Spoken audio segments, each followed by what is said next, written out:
여섯 번째 시간입니다. 무지를 깨우치다 라는 제목으로 말씀 나누도록 하겠습니다. 자, 유대인들은 의에 대한 지식을 굉장히 소중하게 생각을 합니다. 왜냐하면 하나님과 의가 회복되어야 이 구원을 받을 수 있고 또 그 의가 깨어지면 무서운 징계를 받는다고 생각을 하기 때문입니다. 자, 그런데 사도 바울이 보기에 유대인들이 의에 대해서 그리고 이 하나님에 대해서 잘못 알고 있고 또 오해하고 있는 것들이 너무 많은 것입니다. 사실 사도 바울도 그 자신도 예수님에 대해 잘못 알고 있었을 때가 있었고 또 그래서 엉뚱한 곳에 열심을 낸 적이 있었습니다. 이제는 바울이 바로 알았기 때문에 이 하나님의 이 의에 대한 유대인들의 무지를 깨우치기 위해 친절하고 자세하게 설명을 해줍니다. 자, 그래서 오늘 본문을 통해서 사도 바울이 전하는 메시지는 무엇인지 한번 몇 가지 살펴보도록 하겠습니다. 이 사도 바울의 메시지 첫 번째는 이 바른 지식이 중요하다라는 것입니다. 오늘 본문 2절 말씀입니다. 내가 증언하노니 그들이 하나님께 열심히 있으나 올바른 지식을 따른 것이 아니니라. 아멘. 자, 사도 바울은 자기 동족들이 구원받기를 간절히 바라고 있습니다. 하나님에 대한 열심이라면 사실 유대인들은 둘째가라면 서러울 것입니다. 전 세계 최고라고 할 수 있겠죠.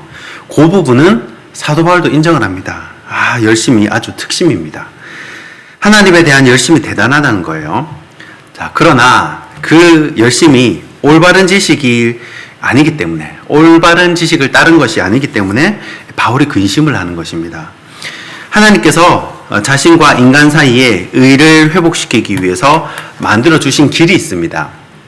자, 그 길이 바로 예수 그리스도입니다. 예수님도 자신을 길이요 진리요 생명이니 라고 말씀하셨는데 그 길이 바로 하나님과 인간 사이의 의를 회복시켜 줄 수 있는 유일한 길이라는 것입니다. 그런데 유대인들은 자꾸 자신만의 방법을 고집을 하는 겁니다. 그게 율법이요 할례입니다. 여러분, 율법을 완벽하게 지킨다고 구원을 받을 수 있겠습니까? 율법만 내가 100% 지킨다. 여러분, 율법을 다 지키면 여러분 구원을 받을 수 있습니까? 없습니까? 율법을 지킨다고 다 구원을 받을 수 있습니까? 있습니다. 5절 말씀입니다. 5절에 나오는데 모세가 준 율법을 100% 지키면요 분명히 의에 이를 수 있어요. 구원을 받을 수 있습니다. 그런데 문제는 그 율법을 다 지킬 수 있는 인간이 하나도 없다는 것입니다. 율법을 지키는 것을 자기 의라고 하는데 이런 노력은 한계가 있습니다. 자, 하나님의 의는 하나님의 입장에서 죄인을 의롭게 여기시는 것을 말합니다. 그러니까 내가 내 노력으로 율법을 지키면서 쓸데없는 걱정을 할 필요가 없다라는 것입니다. 이 6절 말씀과 7절 말씀이 바로 그 내용인데요. 자, 누가 저 높은 하늘에 올라가서 메시아를 모셔올까? 누가 저 죽음의 세계 땅에 내려가서 그리스도를 모셔 올라올까? 그런 쓸데없는 걱정할 필요가 없다는 것입니다. 우리 힘으로 하늘에 올라가서 그리스도를 모셔 내려올 필요도 없고 또 죽음의 세계에 내려가 가지고 그리스도를 모셔 올려올 필요도 없다라는 것입니다. 왜냐하면 하나님께서 하늘에 계시던 그리스도를 이 땅에 보내주셨고 또 죽음의 세계에 계시던 그리스도를 다시 살려주셨기 때문입니다. 우리는 그냥 예수님께서 나를 위해 죽으시고 부활하신 것을 믿음으로 믿고 의롭게 되면 그것으로 충분하다라는 것입니다. 이 사도 바울의 두 번째 메시지는 이 주님은 내 옆에 계시다라는 것입니다. 오늘 본문 8절 말씀입니다. 그러면 무엇을 말하느냐? 말씀이 내게 가까워 내 입에 있으며 내 마음에 있다 하였으니 곧 우리가 전파하는 믿음의 말씀이라. 아멘.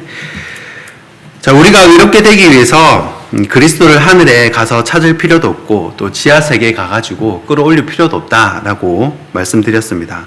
자, 그러면 그 말씀 대신 주님이 어디에 계시냐는 겁니다. 바로 내 옆에 계시다는 겁니다. 내 안에 계시다는 거예요.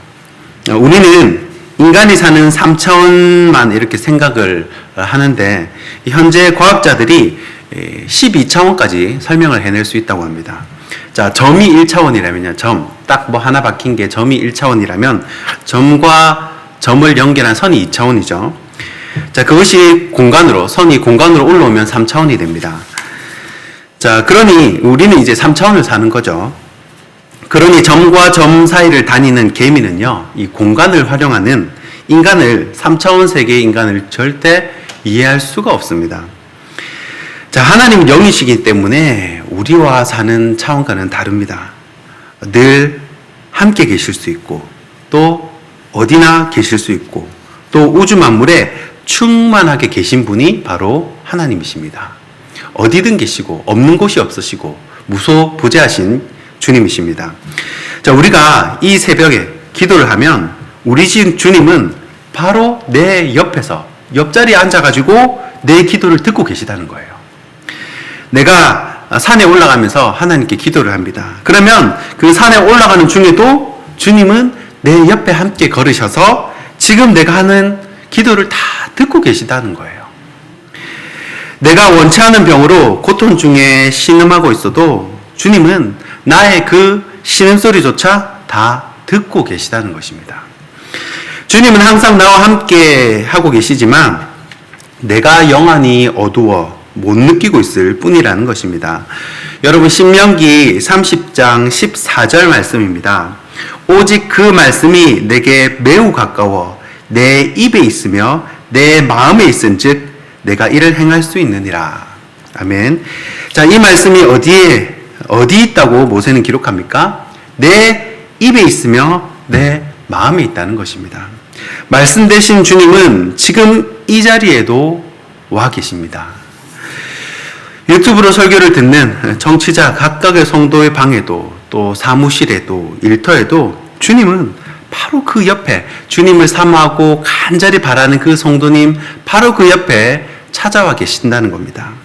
그 주님을 의식하면서 주님 앞에서 주어진 삶을 한 점 부끄럼 없이 살아가는 저와 여러분이 되길 소원합니다. 마지막 세 번째 사도 바울의 메시지는 고백 있는 믿음이 중요하다라는 것입니다. 오늘 본문 9절과 10절 말씀입니다.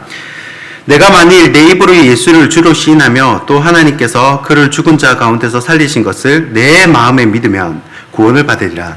사람이 마음으로 믿어 의에 이르고 입으로 시인하여 구원에 이르느니라. 아멘. 자, 신앙이라는 것은 마음으로 믿는 것도 중요하고 또 입으로 시인하는 것도 굉장히 중요합니다. 자, 우리가 믿는 기독교의 기독이라는 말은 이 그리스도의 한자음 표기입니다. 그리스도를 한자로 표기하면 기독이 돼요. 그러니까 우리가 믿는 종교는, 기독교는 그리스도교라는 말이에요. 예수를 믿는 사람들이라는 겁니다. 자, 그러므로 우리가 통상적으로 하는 말이, 저 목사님 참 믿음이 좋아. 저 권사님 참 믿음이 좋아. 그렇게 말을 할 때 그 믿음의 대상이 뭐냐? 믿음의 대상은 예수 그리스도입니다. 자, 그리고 믿음의 내용은 뭐냐? 믿음의 내용은 예수 그리스도의 죽으심과 부활입니다. 그것이 믿음의 대상이에요. 믿음의 내용이죠. 그리고 예수님께서 나를 위해 죽으시고 다시 살아나셨다는 것을 믿는 것이 우리가 믿는 내용입니다. 자, 그리고 믿음의 방법은 뭐냐? 어떻게 믿냐? 믿음의 방법은 입으로 시인하고 마음으로 믿는 겁니다. 이게 믿음의 방법이에요. 자, 왜 입으로 시인하는 것이 중요하냐면, 자, 구원은 내적인 믿음뿐만 아니라 이 외적인 고백을 포함하기 때문에 그렇습니다. 자, 내적인 믿음은 반드시 외적인 고백을 동반합니다. 자, 고백 없는 믿음은 죽은 믿음이고, 또 믿음이 없는 고백은 거짓된 고백일 수 있다는 거예요. 자, 고린도후서 4장 13절 말씀입니다. 자, 기록된 바 내가 믿었으므로 말하였다 한 것 같이 우리가 같은 믿음의 마음을 가졌으니 우리도 믿었으므로 또한 말하노라. 자, 믿음이 있으면 시인하게 된다는 것이죠. 또 반대입니다. 마태복음 7장 21절 말씀입니다. 나더러 주여 주여 하는 자마다 다 천국에 들어갈 것이 아니요 다만 하늘에 계신 내 아버지 뜻대로 행하는 자라야 들어가리라. 아멘. 자, 믿음 없는 고백 역시 헛것이라는 겁니다. 자, 모양은 분명히 그리스도인인데 모양만 그리스도인이라는 거예요. 말만 예수쟁이지 하나도 믿음이 없다는 것입니다. 자, 이거는 속일 수가 없습니다. 이 사람이 진짜 믿음이 있는 사람인지 믿음이 없는 사람인지는 여러분 추수 때가 되면 확실히 알 수가 있습니다. 처음에는 이게 곡식인지 가라지인지 이 주인 농부도 모릅니다. 나중에 종이 말해줘서 알아요. 누가 원수가 가라지 심어놨습니다. 그게 가라지였네요. 그러니까 주인이 바로 깨닫죠. 원수가 심어놨구나. 그런데 추수 때가 되면 이제 알곡은 곡간으로 들어가고 또 가라지는 불 속으로 던져지는 것입니다.